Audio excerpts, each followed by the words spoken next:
RICE is rest, ice, compression, elevation. The gentleman who actually coined this back in the 80s no longer believes this is true.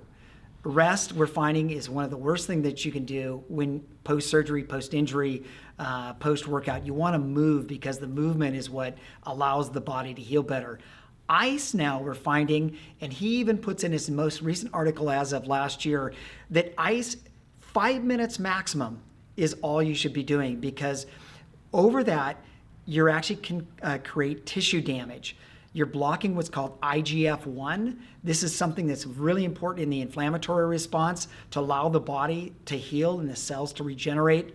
Macrophage, oxygen, and nutrients to the cells are the most important thing that we need to do when we're trying to heal. And when you put on ice, it completely stops that process.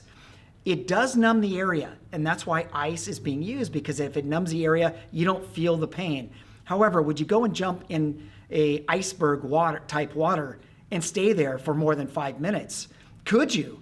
What would it do to the tissue? And I think that's what we need to put in our brain, is that Incrediwear, it lowers the temperature of the skin so that it doesn't vasodilate. So it acts similar to ice, yet it increases blood flow and blood speed to the area to allow the body to heal. So on ice, maximum 5 minutes, if at all. Incrediwear, you can use it as an ice pack because it'll decrease the temperature, but you don't need that long-term ice over 5 minutes, because you can have that potential of having more damage.